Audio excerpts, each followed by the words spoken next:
샬롬, 주님의 이름으로 문안드립니다. 저는 청년부를 섬기고 있는 전호천 전도사입니다.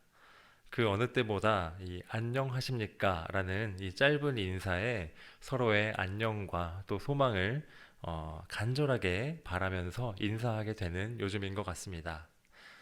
우리가 주일에 다시 함께 모여서 예배를 드릴 수 있게 되어서 주님께 참 감사합니다. 그리고 이 수요일에는 우리가 주님 주신 이 세상의 한 부분으로서 코로나19 사태로부터 속히 회복되기를 바라는 마음으로 지난주부터 이렇게 가정 영상 예배로 수요 예배를 지키고 있습니다. 참 절박하고 간절한 기도가 많이 넘쳐나는 요즘인데 이 시간 함께 하나님의 우리 말씀을 통해서 이 사회의 어려움들 또 우리 개인의 어려움들을 믿음으로 어떻게 극복해 나아가야 할지 기도의 응답을 들으시고 또 주님의 음성을 들으시는 귀한 시간이 되시기 바랍니다. 하나님의 말씀을 제가 읽겠습니다. 누가복음 17장 11절부터 19절까지 말씀 함께 보시겠습니다. 예수께서 예루살렘으로 가실 때에 사마리아와 갈릴리 사이로 지나가시다가 한 마을에 들어가시니 나병 환자 10명이 예수를 만나 멀리 서서 소리를 높여 이르되 예수 선생님이여 우리를 불쌍히 여기소서 하거늘 보시고 이르시되 가서 제사장들에게 너희 몸을 보이라 하셨더니 그들이 가다가 깨끗함을 받은지라. 그 중에 한 사람이 자기가 나은 것을 보고 큰 소리로 하나님께 영광을 돌리며 돌아와 예수의 발 아래에 엎드리어 감사하니 그는 사마리아 사람이라. 예수께서 대답하여 이르시되 10사람이 다 깨끗함을 받지 아니하였느냐? 그 9은 어디 있느냐? 이 이방인 외에는 하나님께 영광을 돌리러 온 자가 없느냐 하시고 그에게 이르시되 일어나 가라 내 믿음이 너를 구원하였느니라 하시더라. 아멘. 네, 우리 3일 전에 주일이 부활절이었습니다. 우리는 우리 믿음의 핵심이라고 할 수 있는 이 예수님의 부활과 승천을 통해서 우리도 오직 믿음으로 우리가 부활의 열매가 될 것이라고 소망할 수가 있습니다.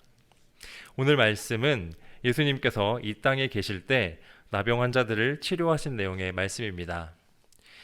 이들 중 한 사마리아인의 모습을 통해서 우리의 믿음을 하나님께 우리가 어떻게 보여드려야 하는지 함께 우리 찾아보는 그런 시간이 되었으면 좋겠습니다. 이 말씀 처음에 보니까 예수님께서는 사마리아와 갈릴리 사이쯤을 지나고 계셨는데 이 목적지가 예루살렘이었습니다. 예루살렘으로 예수님이 향하셨던 이유는 아주 분명했습니다. 십자가에 달리셔서 우리의 죄를 모두 사해 주시려는 그 이 땅에서의 최종 목적을 달성하기 위해서 예수님께서 한 걸음 한 걸음 걸어가고 계셨습니다. 이렇게 예수님께서 예루살렘을 향해 가시는데 이 오늘 사건이 일어난 이 지역은 유대인들이 사는 그 갈릴리와 유대인들이 그 무시하는 사마리아인들이 사는 그 지역의 어느 중간 지점이었습니다. 갈릴리와 사마리아의 어떠한 중간 지점에서 일어난 사건입니다. 12절과 13절에 보니까 예수님께서 한 마을에 들어가십니다. 나병 환자 10명이 예수님이 지나가시는 것을 먼 발치에서 보았습니다. 예수님은 이미 사람들에게 많은 기사와 이적을 행하셨던 그 여러 일이 있었고 또 말씀으로 여러 가지를 가르치시면서 그 지역에서 유명 인사가 되어 있으셨습니다. 이러한 예수님을 나병 환자들이 먼저 서로 알아보고는 저 먼 발치에 서서 멀리 서서 예수님께 도움을 요청했다고 기록되어 있습니다. 이렇게 멀리 서서 예수님을 큰 소리로 부른 것을 통해서 당시 나병 환자들을 대하는 그 사회인의 그 사회의 인식이 어땠는지 우리가 조금 알 수가 있습니다. 지금도 코로나19로 확진자가 되면 사회적으로 우리가 격리를 하고 그 사람들을 격리해서 따로 치료를 하는 것처럼 또 그리고 우리도 예방을 하려고 서로 사회적 거리를 두고 지내는 것처럼 이들도 마을 밖에 모여 지내면서 이 사회적으로 나병 환자들은 격리가 되어 있는 상태였습니다. 또 사회적으로 그 거리가 있을 뿐만 아니라 그 사람들끼리 정서적으로도 이들은 철저히 소외되어 있었습니다. 그래서 예수님께 다가가지도 못하고 그냥 멀리 서서 예수님께 들릴 정도로 큰 소리로 예수님을 부르짖고 있는 것입니다. 그리고 예수님을 부를 때 우리 한글 성경으로는 선생님이여 라고 표현이 되어 있지만 신약 성경이 쓰여진 헬라어로는 에피스타타라는 그 예수님을 부르는 단어를 사용하는데 이 단어는 그 예수님의 제자들이 예수님을 부를 때에도 동일하게 썼던 단어라고 합니다. 단순히 그냥 우리가 어떤 가르치는 선생님의 그 이미지를 넘어서 예수님을 병고침의 권위를 가지신 분, 나의 주인이라고까지 바라보고 예수님께 간절히 불쌍히 여기심을 구하고 있는 것입니다. 일단 이들에게는 예수님을 통해서 나음을 받을 수 있다는 그 믿음과 간절함이 보입니다. 만약에 예수님께서 지금 이 땅에 계셨다면 이 사회적으로 격리되어 있는 코로나19 확진자들도 마찬가지로 예수님을 향해서 이들이 멀리 서서 격리되어 있는 채로 간절히 예수님께 부르짖었을 것입니다. 이렇게 내 힘으로 넘을 수 없는 산이 이렇게 내 앞에 있을 때 우리는 이렇게 간절함으로 하나님께 또 우리 예수님께 호소를 하게 됩니다. 이 간절한 나병 환자들에게 예수님께서 드디어 말씀을 하십니다. 어떤 치료의 절차가 있는 것이 아니라 바로 아주 분명하고 간단 명료하게 말씀하시는데 가서 제사장들에게 너희 몸을 보여라 라고 이 단순한 명령을 하십니다. 나병 환자들은 이 간절함이 있으니까 예수님이 가라고 하시니까 즉시 그 말씀에 순종합니다. 그래서 바로 제사장에게 자기 몸을 보여주러 가는 길에 자기들이 10명 모두 나음을 받게 된 것을 스스로 깨닫게 되었습니다. 이 10명 모두는 자신들의 간절하고 절박한 그 마음이 있었고 또 예수님께서 나를 고쳐주실 거야 라는 그 믿음이 있었기 때문에 바로 순종하여 행할 수가 있었습니다. 여기까지는 10명이 모두 각자의 믿음과 순종으로 나음을 받았던 이 감사한 상황이 펼쳐지고 있습니다. 그런데 15절부터 이 후반으로 넘어와서는 조금 다른 상황이 전개가 되고 있습니다. 15절에서의 말씀은 우리 인간의 본성의 그 민낯을 보게 하는 그런 장면이기도 합니다. 우리가 꾸미지 않은 민낯을 남들에게 보여주기 좀 부끄러워하는 것처럼 이 말씀을 통해서 주님은 우리 믿음의 이 부끄러운 모습을 발견하게 하십니다. 10명이 모두 고침을 받았는데 그 중에 한 사람, 이 이방 사람, 사마리아 사람 한 명만 큰 소리로 하나님께 영광을 돌리면서 나아와서 예수님 발 앞에 엎드려서 감사를 했습니다. 잠시 이 사진을 하나 보시겠는데요. 네, 지금 보시는 이 사진은 엎드린다라는 의미를 함께 좀 나눠보기 위해서 사진을 공유합니다. 이 엎드린다는 의미는 상대방을 절대적으로 높이는 것을 뜻합니다. 얼마 전에 이 사진을 제가 보게 되었습니다. 이 사진은 지금부터 약 140년 전입니다. 1883년 조선에서 그 미국에 외교 사절단을 꾸려서 보냈는데 그 미국 뉴욕으로 이 사절단이 찾아가서 당시 대통령이었던 아더 대통령에게 절을 하는 모습을 이렇게 신문에 그려낸 것이라고 합니다. 당시 조선에서는 한 나라의 주인인 왕을 찾아갔으니 당연히 머리를 숙여 절을 하면서 그렇게 인사를 했는데 미국 사람들 눈에는 악수를 하지 않고 만났으면 악수를 해야 되는데 악수를 하지 않고 자기 발 앞에 엎드리는 그 모습이 신기해서 당시 그 미국 주간지 신문 1면에 이 그림이 실리면서 화제가 되었다고 합니다. 이렇게 절을 하는 것은 동서고금을 막론하고 그 상하 관계를 분명하게 하게 하는 행동입니다. 이 사마리아 사람은 예수님께 돌아와 절을 하면서 이 나병 때문에 죄인으로 여겨진 그 나의 몸을 깨끗하게 씻어주신 이 예수님을 자기 주님으로 높여드리며 주님께 감사 표현을 한 것입니다. 그런데 함께 나음받은 9명은 하나님께 영광을 돌리지 않았습니다. 성경에는 이 9명이 어디로 갔는지 무엇을 하는지 더 이상의 기록도 나와 있지 않습니다. 예수님께서 이 돌아온 사마리아 사람에게 말씀하십니다. 너희 10명이 깨끗함을 받았는데 9명은 어디로 가고 너 한 사람만 온 거냐? 라고 물으시면서 이 이방인 외에 하나님께 영광을 돌리러 온 자가 없느냐라고 그들을 책망하고 계십니다. 아마 그 9명에게도 마음속으로는 예수님께 감사하는 마음이 있었을 것입니다. 아, 역시 소문대로 대단하신 분이네. 아, 이렇게 마음속으로만 품고 있었을 수도 있고, 아니면 조금 다른 마음으로, 역시 우리가 예수님 지나가실 때 그 기회를 놓치지 않고 우리가 잘 잡았어 라고 하나님의 영광을 자기 영광으로 가로챘을지도 모르겠습니다. 성경에 이 9명에 대한 기록은 없지만 이들이 예수님 앞에 나타나지 않은 이 상황을 본다면 그 믿음이 무엇을 위한 믿음이었는지, 어떤 한계가 있는 믿음이었는지 우리가 알 수가 있습니다. 이 나병 환자였던 10명 모두 예수님께 치료의 능력이 있다는 그 믿음까지는 있었습니다. 하지만 몸이 깨끗하게 되었을 때, 나의 문제가 해결이 되었을 때, 이 나병에 묶여서 죄인으로 손가락질을 받고 또 그렇게 처절하게 살 수밖에 없었던 이 인생을 구원해 주신 그 구원의 능력이 예수님께 있음을 발견한 사람은 이 사마리아 사람 한 명이었습니다. 아, 나를 예수님께서 구원해 주셨구나 라고 그것을 깨닫고 예수님께 다시 돌아왔던 사람은 이 선한 사마리아 사람 한 명이었다는 것입니다.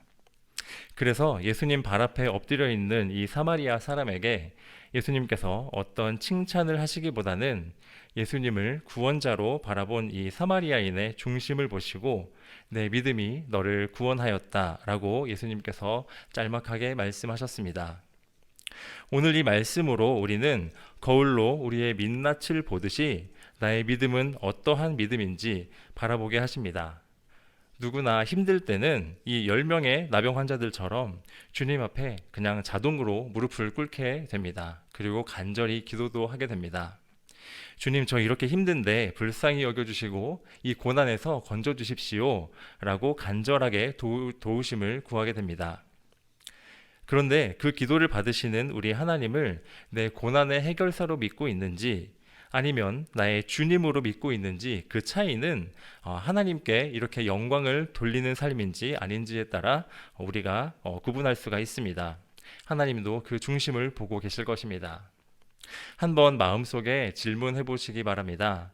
나는 하나님을 내 고난의 해결사쯤으로 여기고 있는지, 아니면 내 삶의 주인으로 믿고 주님 앞에 엎드려서 주님의 영광을 드러내려고 하고 있는지 함께 마음으로 점검해 보시기 바랍니다. 이 오늘 말씀은 내가 이 9명에게 속해져 있는지, 아니면 나의 믿음이 사마리아인의 믿음과 같은지 우리 믿음을 비춰볼 수 있는 거울이 될 것입니다. 우리 성도님들의 신앙생활에 어떤 문제가 있다는 것이 아닙니다. 하지만 내 믿음은 문제가 없어 라고 우리가 단정할 수도 없는 것은 이 심판의 날이 가까워 올수록, 그 끝날이 가까워 올수록 이 악한 영들이 우리의 믿음을 더욱 세차게 흔들어 놓기 때문입니다. 우리 믿음은 언제라도 흔들리고 무너질 수 있을 만큼 우리는 연약한 존재입니다. 그렇기 때문에 이 사마리아 사람처럼 주님 앞에 엎드리며 내가 하나님을 나의 주인으로 모시고 있는가 늘 낮은 자세로 점검해 보아야 하겠습니다. 19절에 보시면 주님께 영광을 돌리는 이 사마리아인에게 너의 믿음이 너를 구원하였다 라고 말씀하십니다. 믿음의 선물로 구원을 주신 것입니다. 우리 교회는 영혼 구원하여 제자 삼는 교회로서 나의 영혼이 구원받고 다른 영혼들을 구원의 길로 인도하기 위해서 우리는 반드시 이 사마리아 사람처럼 먼저 나의 삶이 주님께 영광 돌리는 삶이 되어야 합니다. 하나님께서는 영광의 광채가 이미 가득하시고 또 충만하신 분이십니다.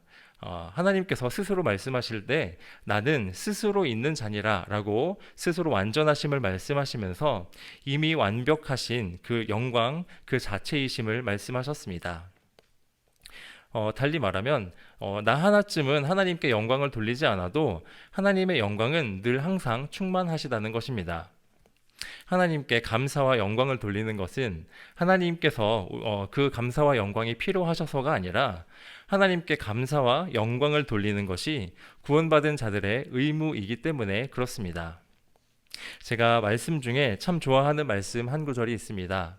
이사야서 43장 21절인데 말씀은 이 백성은 내가 나를 위하여 지었나니 나를 찬송하게 하려 함이니라 라고 말씀하시면서 하나님의 자녀 삼으신 백성, 이 우리들을 지으신 이유가 하나님 자신을 위해서 우리를 지으셨는데 하나님을 찬송하게 하시려고 또 하나님을 높여드리고 영광을 돌리게 하시려고 하나님을 기쁘시게 하시려고 우리를 지으셨다고 말씀하십니다.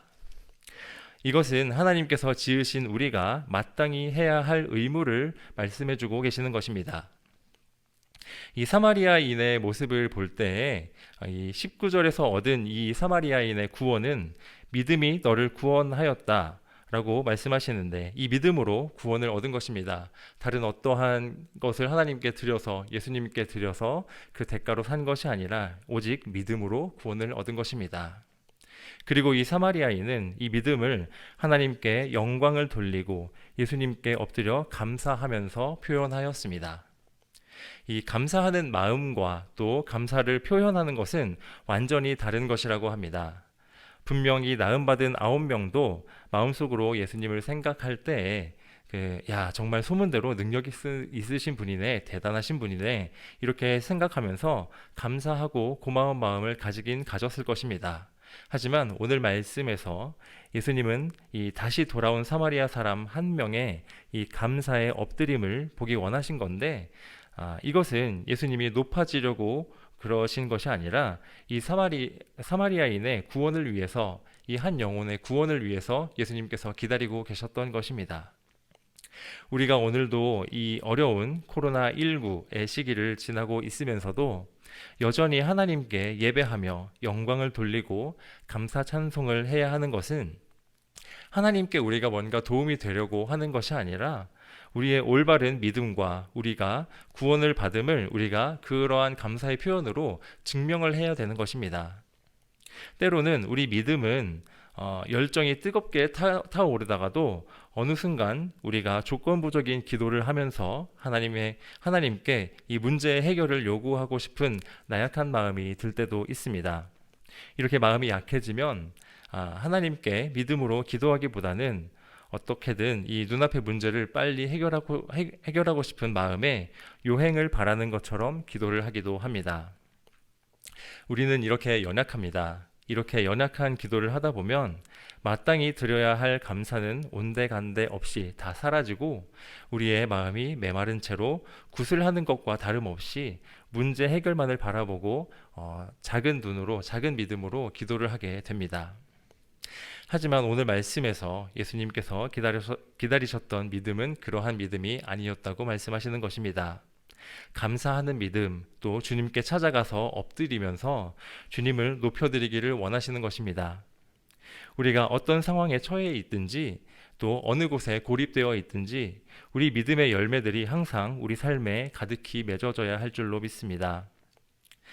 심지어 구약 성경에 보시면은 다니엘이 풀무불 앞에 들어가기 전에 이제 죽게 되기 바로 전에 주님 앞에 그리 아니하실지라도의 믿음을 보이면서 자기의 믿음을 증명하고 또 하나님께 감사를 올리고 그 마음을 분명하게 굳혔던 것처럼 이 코로나19 사태나 또 우리 환우분들의 고통이나 또 크고 작은 인생의 문제에서 오늘 당장 우리가 벗어날 수 없다고 해도 해결되지 않는다고 해도 우리는 주님의 뜻대로 주님의 때에 주님의 방법으로 우리를 선한 길로 인도해 주실 것을 믿는 그 믿음이 우리에게 필요한 것입니다.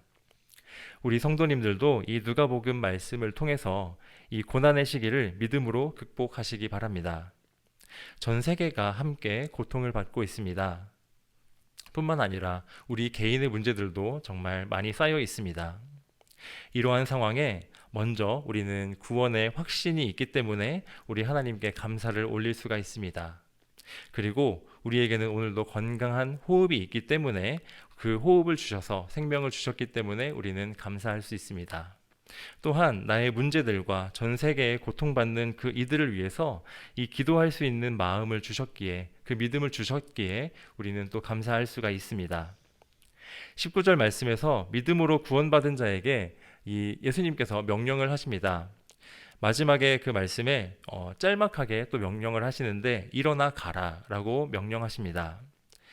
이 나병을 말씀으로 치료하실 때에도 간단 명료하게 말씀하셨지만 이렇게 예수님의 명령은 늘 간단 명료합니다. 어려운 것이 아닙니다. 주님께서 말씀하시면 그 자리에서 움직여서 가고 멈추라고 하실 때 그 자리에 굳건히 서 있으면 되는 것입니다. 결코 어려운 것을 요구하시는 것이 아닙니다.